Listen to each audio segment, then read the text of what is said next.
Des notifications fait réagir. Alors, cette fois-ci, c'est un député national qui n'a pas sa langue en poche, Jean-Baptiste Mouindo Kassekwa. Bienvenue. Merci, David. Voilà, une diplomatie agissante réussie aujourd'hui. On a levé ces régimes de notification. C'est une victoire pour tout le peuple congolais. En commençant par le président Félix Tshisekedi. Il est citoyen congolais. Nous avons noté que, contrairement au balbutiement du mois de mai, ou le 12 mai précisément, il a pris l'audace d'accuser certains officiers congolais qui seraient à connivence avec ce qu'il appelait les forces négatives contre l'M23. Nous saluons le fait que Félix, petit à petit, il affiche un effort d'adopter, de tenir le même discours avec la population de Goma, mais il rejoint tous ces leaders d'opinion, tels que le président Martin Fayoulou et tous les autres, qui, sans tergiverser, avaient pointé du doigt le Rwanda, Paul Kagame, avaient dénoncé un ensemble de comportements dans les chefs des acteurs de la communauté internationale. Donc, que autour de cette question de la menace contre l'intégrité territoriale de notre pays, que tout le monde parle le même langage, eh bien, c'est l'unité nationale qui gagne et c'est le plus important. Le deuxième avantage de cette levée de l'obligation de notification, c'est que Félix n'aura plus de prétexte. De prétexte. Pour dire, oh non, on m'a empêché d'acheter des armes. Parce que ce qui se passe à Butembo aujourd'hui, par exemple, où des militaires installent leur position au cimetière de Kitatumba, et ils commencent à se servir des croix qui sont placées sur les tombes, se servir de ces croix-là comme boîte de chauffage, où ils prennent des briques sur les tombes pour construire leurs abris, une profanation des tombes. Ça, ce n'est pas lié au régime de l'embargo. Ce que nous avons dénoncé lors de l'évaluation de l'état de siège, où l'on détourne des fonds destinés aux opérations, 80% bouffés par les états-majors ici à Kinshasa, c'est que nous avons dénoncé le phénomène des effectifs fantômes. Félix lui-même, en juin 2021, a dit, alors qu'on me disait qu'il y avait 21 000 militaires à Beni, on m'a menti, on se rend compte que même pas le tiers n'est présent. Ça, ce n'est pas le régime de notification qui entretenait ces magouilles. Nous avons été à Bunia, où on dénonce le fait que, au lieu des drones de renseignement militaire, certains criminels au sommet de l'État achètent des drones de reportage des matchs de football. Donc, Félix n'aura plus de prétexte pour chercher des justifications qui ne tiennent pas la route.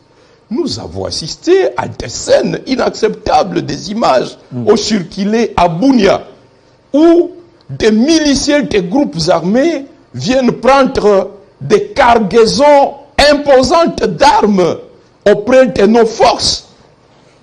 Donc, il ne suffit pas que l'on achète des armes sophistiquées, encore faut-il que l'homme, le militaire, destiné à utiliser ces armes-là, soit au centre de la politique sécuritaire.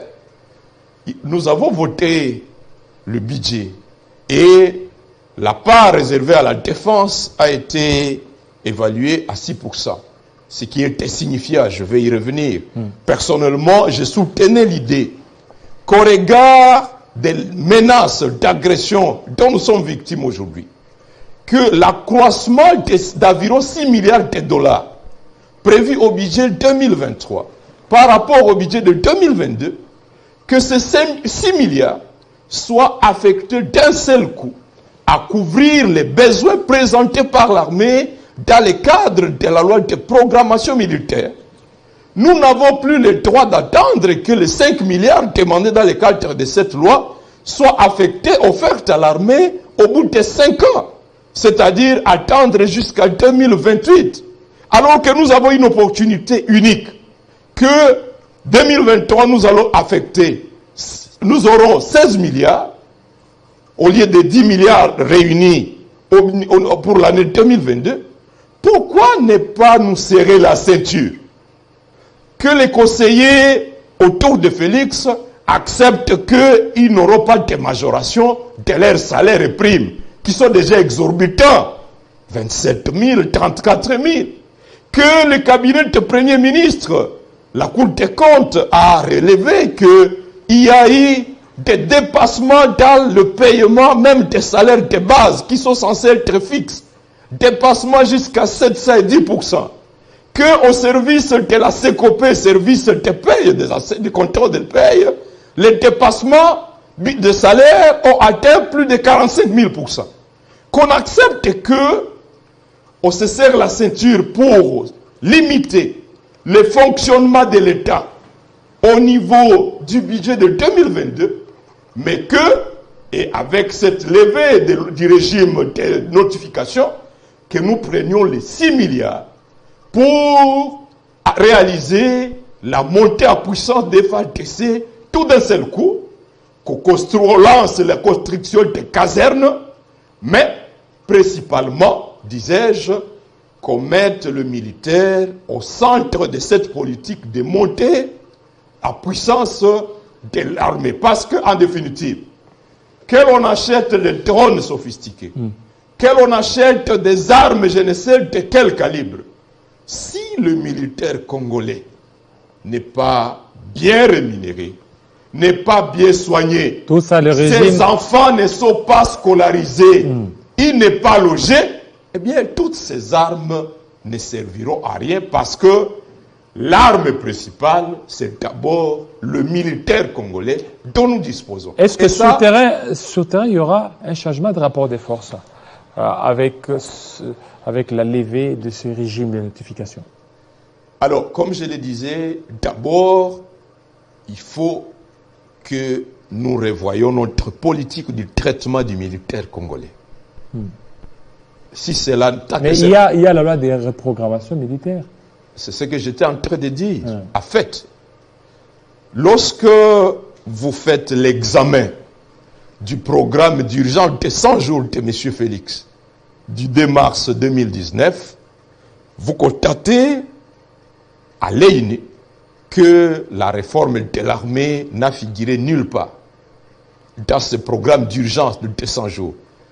Contrairement aux 100 mesures urgentes prévues par Martin Fayoulou dans son programme qui était essentiellement centré sur l'armée.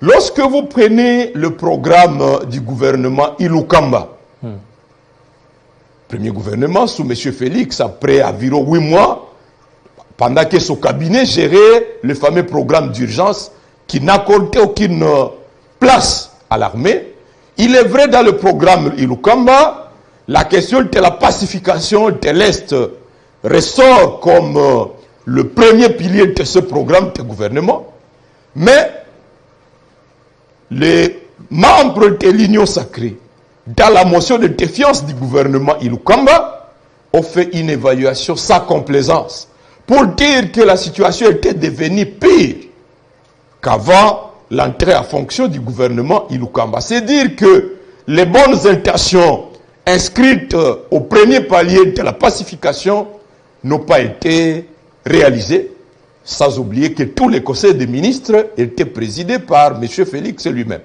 Maintenant, depuis que Ilukamba est parti et que Sama Lukonde est en fonction, depuis le 26 avril 2021, d'abord, il a prévu dans son programme, comme Ilukamba, premier pilier de l'action, c'est pacification de l'Est. Première action, état d'urgence sécuritaire. Au lieu de l'état d'urgence sécuritaire, ils se sont donné même l'audace d'aller au-delà, d'instaurer l'état de siège. Aujourd'hui, l'état de siège est à son 513e jour.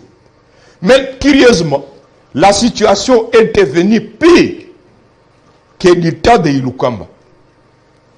La République devient ingouvernable jusqu'à Maïndombe, jusqu'à dans les Kwilu. Mais Maïndombe, ça commence maintenant à se pacifier, non? Jusqu'à dans le Maluku. Mais pour revenir à la partie Est, aujourd'hui, Butembo, comme je le disais, c'est ingouvernable. Butembo, la menace est aussi grave que la menace que représente l'M23 contre Goma. Des ADF déguisés à Maïmaï sèment la désolation. à Butembo. À Butembo, ils s'apprennent à des officiers militaires. Ils tuent. Ils s'apprennent à des policiers. Des actes inacceptables. Mais lorsque vous observez le mode opératoire de ce prétendu Maïmaï, vous réalisez que le mode opératoire est le même que celui des ADF. Et donc, l'armée qui a l'expérience de femmes et de pseudo-Maïmaï Kiandenga Anituri, mais on s'est rendu compte que c'était des ADF, l'armée et les services de renseignement qui ont l'expérience de ce que l'on avait prétendu appeler Maïmaï corps de Christ. Mais les enquêtes ont montré que c'était un mouvement qui était monté, financé à partir de Kigali. L'armée et les services de renseignement, disais-je, doivent ouvrir l'œil et les bons.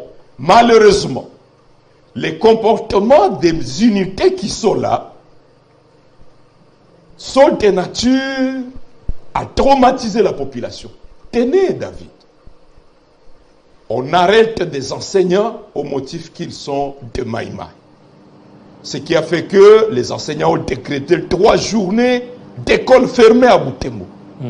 Un chauffeur de taxi-moto qui porte un militaire sur sa moto et demande au militaire de payer. Le militaire se retourne contre lui.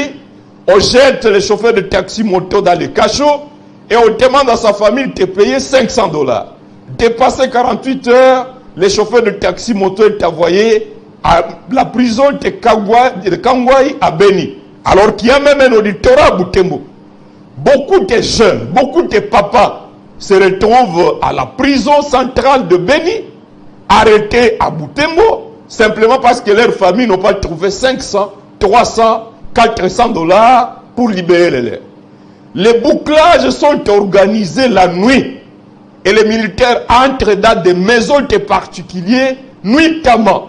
Pourquoi ne pas organiser ces bouclages, par exemple, à 4 heures, et les militaires disent aucun civil, personne ne sort de sa maison, on fait les contrôles à pleine journée, mais à Butembo, les bouclages se font la nuit, et les militaires commettent des actes inimaginables. J'interpelle ici le chef d'état-major général pour dire qu'il ne faudrait pas laisser notre armée tomber dans le piège des exactions de M23 à Kishiché. Les M23 ont perpétré un massacre à représailles à la résistance populaire des prétendus Maïmaï et ils ont commis un crime contre l'humanité. Aujourd'hui, les M23, sur tous les villages qui se retrouvent entre Kibumba et Rugari sur la route nationale numéro 2, les M23 procèdent à des déportations forcées des populations au motif que les populations cachent les résistants qui sont en train d'empêcher l'occupation de notre territoire, et les M23 commettent donc des crimes contre l'humanité, des crimes graves. À Kishiché, ils ont tué plus de 250 personnes.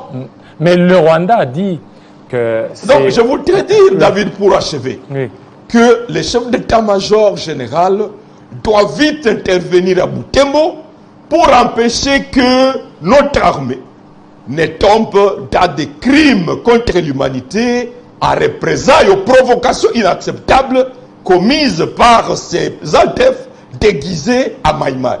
Notre armée doit se comporter de manière professionnelle. Les services de renseignement existent. Pourquoi tout le monde peut être qualifié de Maïmaï à Butembo? Et des militaires qui tiennent des langages inacceptables du genre bino bato Butembo bokanisaka ke bozalaka na mbongo bandako na bino ekotika la polele bokokima mboka na bino. Ça, ce sont les Maïmaï. Ça, ce sont certains éléments dans les rangs de nos militaires.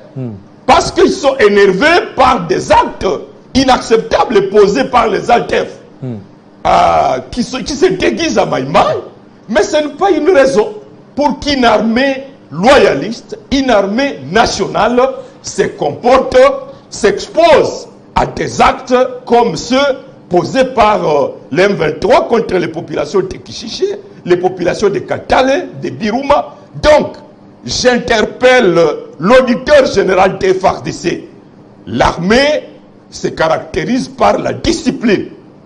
L'action pour traquer ces prétendus Maïmaï, ces Altef, cette action est légitime. Et nous soutenons bras à bras le corps cette initiative. D'ailleurs, cette initiative arrive tardivement. Depuis la nuit du 9 au 10 août, ces Altef sont venus attaquer la prison centrale de Butembo. Ils ont emporté 822 assaillants. La population a poursuivi ces Altef, en a attrapé quelques-uns, a même brûlé 3 ADF. La population est allée appeler l'armée au secours. Et l'armée a dit qu'elle n'avait pas reçu l'ordre de la hiérarchie. C'était une déception, une frustration. La population dans la chefferie de Bachou a arrêté plus de 150 évadés parmi les 822 et les a remis entre les mains des services de sécurité. C'est-à-dire que la population a montré la preuve qu'elle est disposée à collaborer avec les services de l'État. Mais l'armée doit faire un effort pour se faire ami à la population plutôt que de prendre tous les habitants de Butembo comme des ennemis. Ce sont les mêmes comportements que nous dénonçons dans la chefferie, n'est-ce pas, de Rwenzori, à Lume notamment, à Boulongo, où par représailles, les militaires viennent commettre des actes inimaginables, à présence même des troupes étrangères dans le cadre de la mutualisation. Et lorsque nous descendons sur le terrain, nous sommes confus. Et les troupes de l'EAC font quoi là? Les troupes de l'EAC, ça c'est à Goma. C'est une autre paire de marches. À Goma et à Lerutshuru. Les communiqués de Luanda du 23 novembre de cette année avaient demandé aux terroristes du M23 de se retirer des positions occupées en 2 jours, c'est-à-dire au plus tard le 25 novembre. Aujourd'hui, nous sommes le 23 décembre. Samedi dernier, les populations de Rutshuru, de Kalengera, nous ont informés de l'arrivée des renforts à provenance du Rwanda. Ces renforts sont passés à plein jour vers Tongo.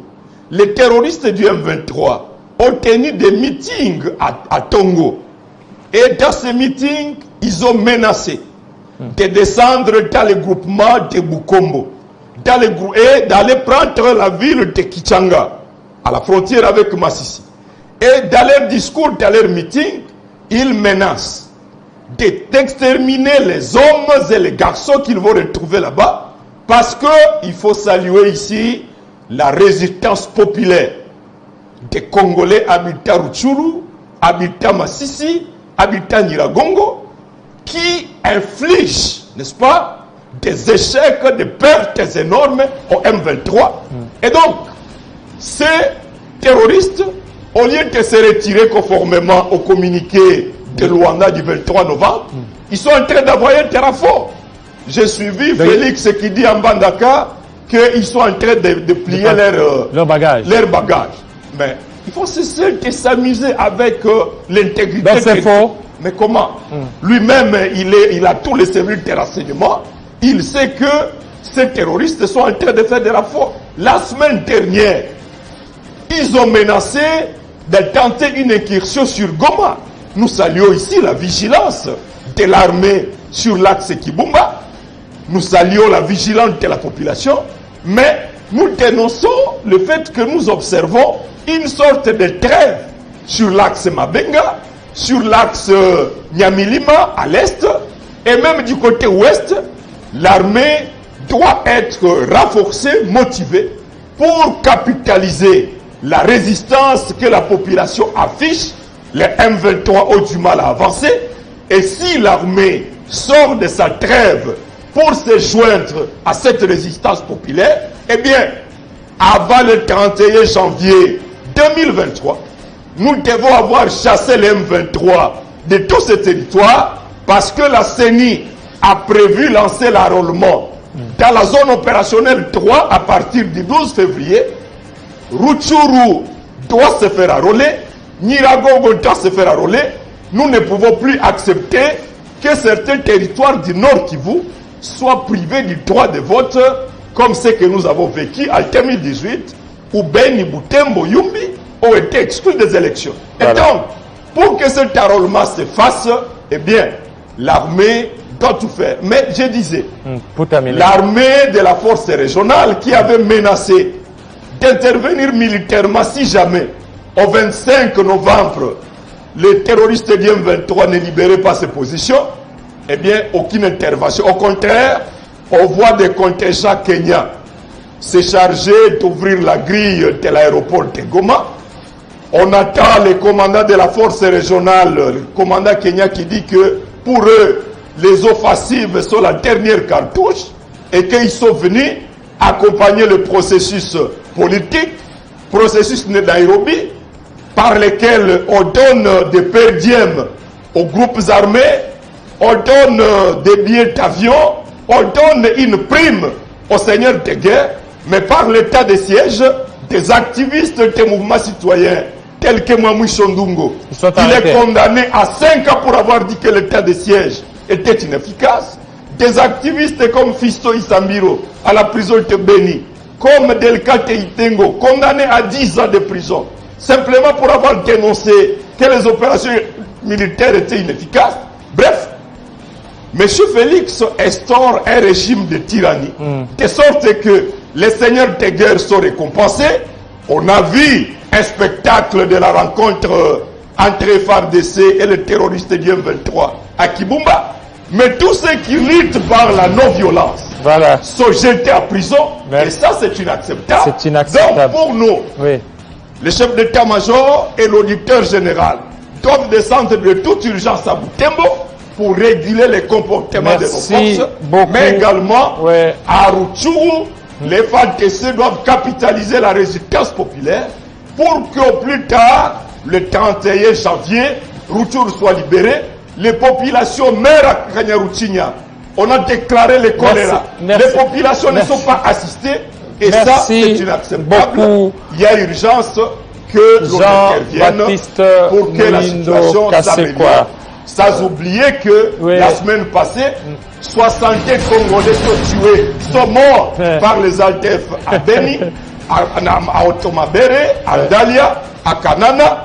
Et l'État central fait comme si de rien n'était. Ces situations-là sont inacceptables. Merci beaucoup, Jean-Baptiste Muindo Kasekwa, pour votre plaidoyer, surtout pour ceux qui sont dans l'Est de la République démocratique du Congo. Dans quelques minutes, ça sera la grande édition des Gaïtan, Kuba, Buranzi, Chigueregere et Kabuya. Il sera 20h à Kiwanja, 20h à Rutshuru. Restez branchés sur TV 54. À très bientôt.